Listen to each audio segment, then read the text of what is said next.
आज आपको मैं बताता हूँ इसको इंस्टॉल कैसे करना है और फिर थोड़ा सा स्टार्ट लेते हैं सिनेमा 4D का। ये फ़ाइल का मैं आपको लिंक दे दूँगा नीचे, तो ये आपने डाउनलोड करनी है ये फ़ाइल, ठीक है। इसी नाम से ये फ़ाइल होगी, आपने इसको ओपन करना है और ये सॉफ्टवेयर इंस्टॉल करना है। बस इसको ऐसे क्लिक करेंगे तो वो जैसे नॉर्मल सॉफ्टवेयर होते हैं वो नेक्स्ट नेक्स्ट ओके क्लिक करके तो वो इंस्टॉल हो जाएगा। लाइक मतलब नेक्स्ट नेक्स्ट मेरा इंस्टॉल हुआ तो कह रहा है कि अगेन इंस्टॉल करना है, लेकिन आपका अगर नहीं हुआ तो वो इंस्टॉल कर देगा। उसके बाद इसको ओपन नहीं करना, ठीक है। ये फाइल इसको डेस्कटॉप पे कॉपी कर लें and then what you want to do के C program file Cinema 4D core libs में जाके ये फाइल पेस्ट कर देनी है। ओके, दैट्स ऑल, ये इंस्टॉल हो जाएगा। तो उसके बाद सिनेमा 4D हम स्टार्ट करते हैं। इसके इंटरफेस का आज थोड़ा सा बताऊंगा कि किस तरह से ये मतलब फेमिलियराइज हो जाए, ताकि थोड़ा सा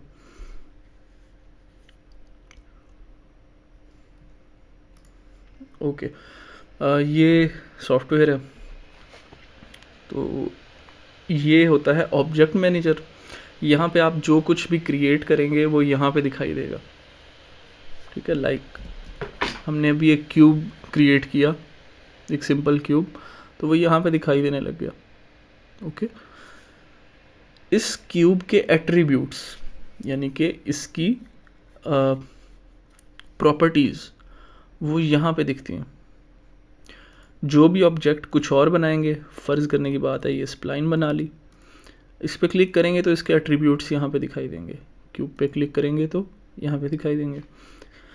यहाँ पे इसका नाम लिखा हुआ, ये एट्रीब्यूट्स मैनेजर है, ये ऑब्जेक्ट मैनेजर है। ओके, और this is a lot to take in. I know कि ये काफ़ी मतलब कॉम्प्लिकेटेड सा लग रहा है, लेकिन ये इतना कॉम्प्लिकेटेड नहीं है जितने के मोस्टली 3D सॉफ्टवेयर्स होते हैं। ब्लेंडर वगैरह वो इससे कहीं ज़्यादा कॉम्प्लिकेटेड है। अगर माया या ब्लेंडर की तरफ जाओ, this is the best option that you can start. अगर आप बिल्कुल स्टार्ट ले रहे हैं तो ये बेस्ट ऑप्शन है आपके लिए। ओके, मेन थोड़े बहुत मेन चीज़ें देखेंगे क्या होता है।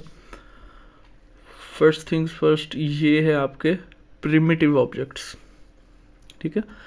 यहाँ पे अगर होल्ड क्लिक करके रखोगे तो ये सारे दिखने लग जाएंगे। ये पहले से ही सिनेमा में बने हुए हैं, आपने इनको बनाना नहीं होता। You just modify them according to your needs. आपने उनको चेंज करना होता है अपनी नीड्स के हिसाब से। ये हमारा सिलेक्ट टूल, ठीक है।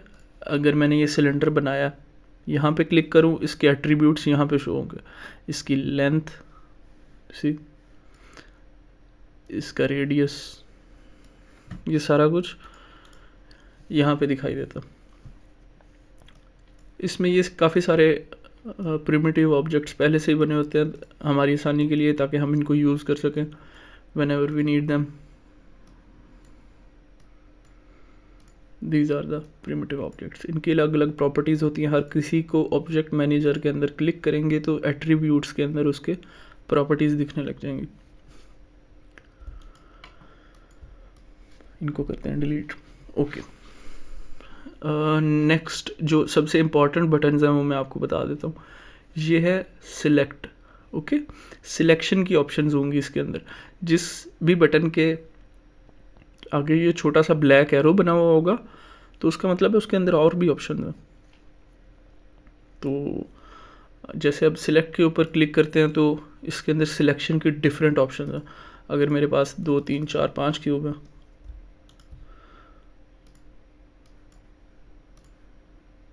फ़र्ज़ करने की बात है ये, तो इनमें से अगर मैं 2 को सिलेक्ट करना चाह रहा हूँ तो मैं यहाँ से क्या करूँगा, हाँ, लाइक अ रेक्टेंगल सिलेक्शन, मैं कहता हूँ कि इन 3 को सिलेक्ट कर दो, तो इन तीनों को सिलेक्ट कर देगा।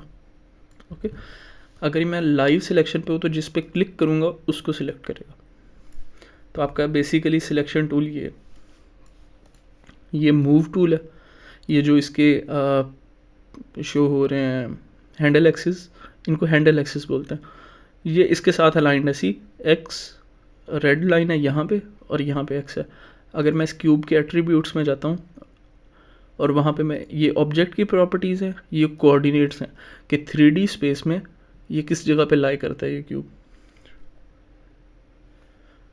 तो अगर मैं इस क्यूब की एक्स को चेंज करूँगा तो वो along the x axis move कर रहा, यू कैन सी।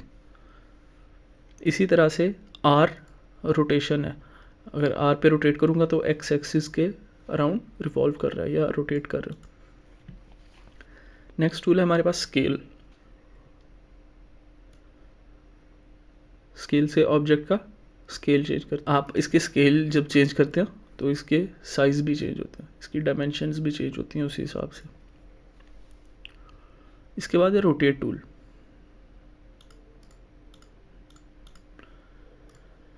रोटेट के साथ ऑब्वियसली आप चीज़ को रोटेट कर सकते हैं। ओके, ये है PSR, रीसेट PSR का बटन है।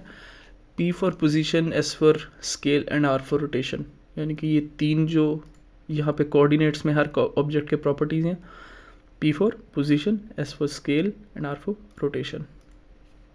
तो अगर हम इस बटन को दबाएं इस क्यूब के लिए तो ये एग्जैक्ट इसके ऊपर आ जाएगा। Let's do that again. इस पर क्लिक करें और रीसेट PSR किया तो उसकी XYZ rotation, scale plus translation, यानी कि XYZ पे वो कहाँ पे था ट्रांसलेटेड, वो अपने स्टार्टिंग पोजीशन में आ जाएगा।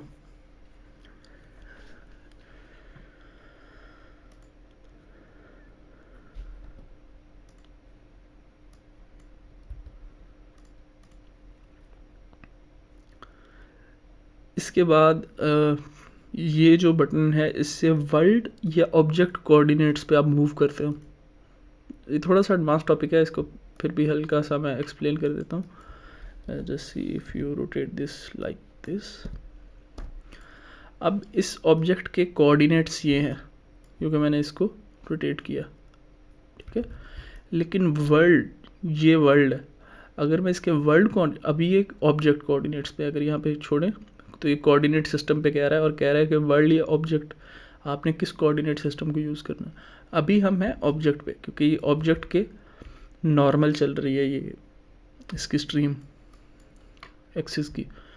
लेकिन अगर हम इसको वर्ल्ड करते हैं तो ये रीसेट हो जाता है, किस्म के एक्सिस रीसेट हो जाते हैं कि अब मैं वर्ल्ड के हिसाब से रोटेट कर सकता हूँ।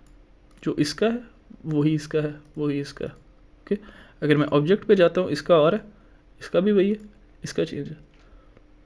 तो ये भी यूज़ होता है, ऑब्वियसली यूज़ होता है। तो बट इसको भी हम टच नहीं करेंगे, थोड़ा सा अभी एक ओवरव्यू सा होगा। इसके बाद ये हमारे स्प्लाइन की ऑप्शंस आ जाती हैं। ये जनरेटर्स, मोग्राफ टूल्स, वॉल्यूम्स, डिफॉर्मर्स, सलॉट। यहाँ पे हमारी लाइट्स एक्चुअल जो जिस तरह वर्ल्ड की लाइट्स होती हैं उसी तरह से ये काम करती हैं। अगर फर्ज करने की बात है, एक छोटा सा रेंडर करके देख लें। जी, मैंने क्यूब बनाया, एक लाइट लगाई और एक ग्राउंड लगाया। This is the floor. ये ऑब्जेक्ट्स यहाँ पे बन रहे हैं। पहले लाइट लगाई, फिर क्यूब लगाया और फ्लोर, ठीक है। इस लाइट को मैंने थोड़ा सा पॉइंट किया इस तरह से कि ये तीनों तरफ से लिट हो, ये ऑब्जेक्ट तीनों तरफ से इस पर लाइट आ रही हो। लाइट की प्रॉपर्टीज़, एट्रीब्यूट्स इस मैनेजर में आएंगे। जैसे क्यूब के आते हैं उसी तरह से लाइट के आएंगे। अगर यहाँ पे मैं कह देता हूँ कि मुझे इस पर शेडो चाहिए, लाइट का सॉफ्ट शेडो चाहिए, see this is what I get. This like a small little project, it's nothing but आपको आइडिया हो जाएगा कि it's not difficult. Okay, next thing, आपने व्यू पोर्ट पे मूव कैसे करना है। मैं रोटेट कर रहा हूँ, मैं ये ट्रांसलेट कर रहा हूँ या फिर मैं पैन कर रहा हूँ, ये मूव किस तरह से करना। If you hold alt button on your keyboard और आप लेफ़्ट क्लिक करते हैं तो आप रोटेट करेंगे उस पिवट के गिर्द या उस निशान पर जहाँ पे आपका माउस है। मैंने अभी ये ऑल्ट प्रेस किया, मैंने यहाँ पे क्लिक किया और अब मैं कर रहा हूँ तो वो उस क्यूब के गिर्द रोटेट कर रहा है कैमरा। ओके, अगर मैं इसी पे ही क्लिक करता हूँ लेकिन अब राइट क्लिक करता हूँ माउस का और मतलब माउस को मूव करता हूँ राइट टू लेफ़्ट, तो ये जूम हो गया। और अगर मैं माउस का मिडल क्लिक करता हूँ, जो उसका स्क्रॉल व्हील होता है, अगर उसको प्रेस करके मूव करता हूँ तो ये इसका पैन हो गया।